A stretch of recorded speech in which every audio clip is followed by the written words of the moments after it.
দেখো, আমি কিন্তু বেশিরভাগ রান্নাই পেঁয়াজ রসুন ছাড়া করি। কেন জানি না, আমার কাছে একটা আষ্টে গন্ধ লাগে। তবে এমন কিছু রান্না আছে যেগুলো পেঁয়াজ রসুন ছাড়া অসম্পূর্ণ, দিতেই হবে পেঁয়াজ রসুন। এই যে মাছটার মানে এটারও অনেকে রিতা মাছ ভাবে চেনে, আবার কেউ কেউ আট ট্যাংরা ভাবে চেনে। আমি এই মাছটা যতবারই রান্না করি একদম কষায় রান্না করি, ভাজা করি রান্না করি না। তবে যারা কষায় মাছ রান্না করি খায় তাদের কাছে ভাল লাগবে, আর যারা খায় না তাদের কাছে আষ্টে গন্ধ লাগবে।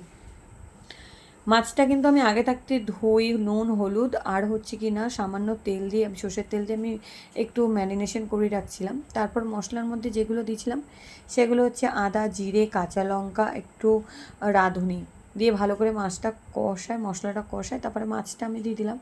আর দেখো, মাছটা কিন্তু আমি মশলার উপরেই এরকমভাবেই ভাজা করতে হবে। আর এরকম করে এক এক পিস মানে আমি একদম একটা একটা হালকাভাবে আমি উল্টায় পাল্টায় নিচ্ছি। আর এটা কিন্তু খুব সাবধানে করতে হবে, নাহলে ভাঙে চুরে যাবে। তারপর হচ্ছে কি না, মাছটা সমানভাবে ওই পিঠ হয়ে গেলে আমি একটু গরম জল দিচ্ছি, উষ্ণ গরম জল দিচ্ছি।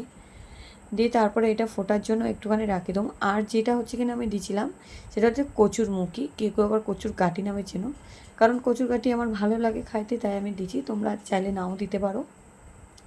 আর এদিকে ঝোল ফুটি হয়ে গেলেও আমি একটুখানি আমার যে ঘরে মশলা ছিল, গরম মশলা আর ধনেপাতা দিয়ে আবার একটু বেশ খানিকক্ষণ ফুটাই নিচ্ছি।